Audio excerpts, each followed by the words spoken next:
Bonjour, je suis Maître Dominguez et dans cette vidéo, nous allons parler d'une question très importante dans les droits des successions en Espagne.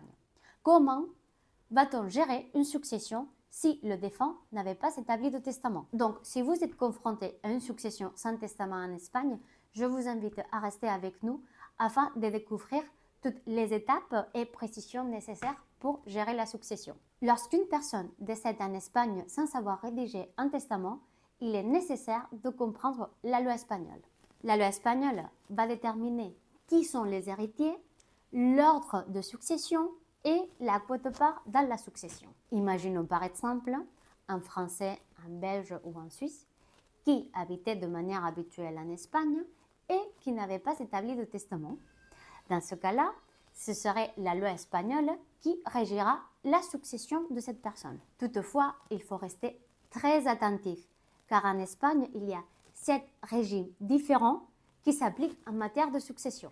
Dans la plupart des territoires espagnols, on va appliquer le Code civil général, par exemple à Madrid, aux îles Canaries, en Andalousie ou en Valence. Dans les territoires de droit commun, l'ordre des héritiers est le suivant. Les premiers qui vont hériter sont les descendants, notamment les enfants et les petits-enfants. À défaut des derniers, ce sont les ascendants qui vont hériter de la totalité du patrimoine, à noter les parents ou les grands-parents. À défaut des derniers, c'est le conjoint survivant non séparé et non divorcé qui va hériter de la totalité du patrimoine. Et à défaut des antérieurs, ce sont les collatéraux qui vont hériter du patrimoine. Voire dans ce cas-là, les frères, les sœurs, les neveux, les nièces, les oncles, les tantes, les cousins, les cousines. Et à défaut de tous ces proches, c'est l'État qui va hériter de la succession. Vous l'avez bien compris, chaque groupe d'héritiers exclut ceux qui viennent après. Par exemple, les descendants excluent les ascendants. Après ça, les droits régionaux. Quelles sont les communautés autonomes qui ont un droit spécial en matière de succession? Vous pouvez trouver un droit spécial dans les communautés autonomes suivantes. Les îles Baléares, la Catalogne, l'Aragon, la Navarre, le Pays Basque et la Galice. Et vous vous demandez sûrement, comment savoir si c'est un droit spécial qui va s'appliquer à la succession? Eh bien, tout cela dépendra de la vecindad civile du défunt. Qu'est-ce que la vecindad civile?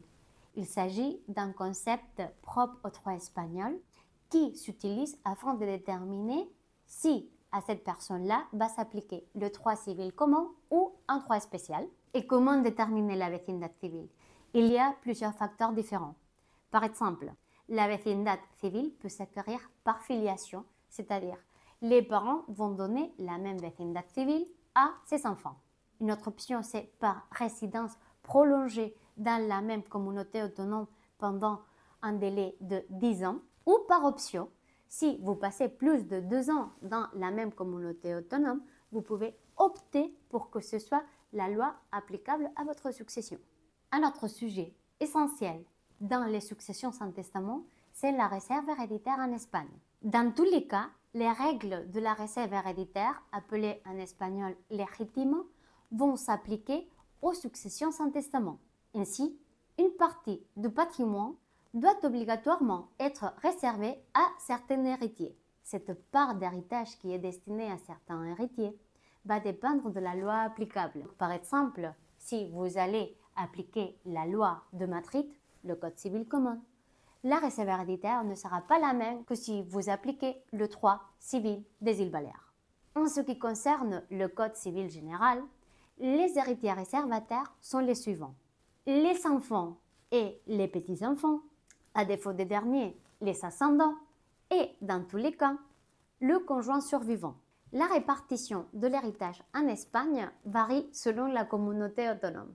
Évidemment, comme on a déjà avancé auparavant, les parts d'héritage selon le Code civil général vont dépendre des héritiers qui vont accéder à la succession. Voyons des exemples. Si le défunt était marié et qu'il avait des enfants, les enfants vont hériter de la totalité des biens. Par contre, le conjoint, il a droit à un tiers en usufruit de ses biens.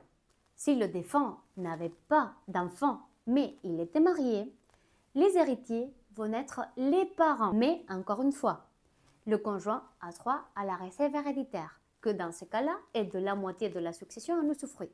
Si le défunt était marié mais qu'il n'avait pas de descendants ni d'ascendants, le conjoint survivant va hériter de tous les biens du patrimoine. Si par contre la personne décédée n'avait pas de descendants, ascendants ou conjoints, il faudra aller chercher les collatéraux.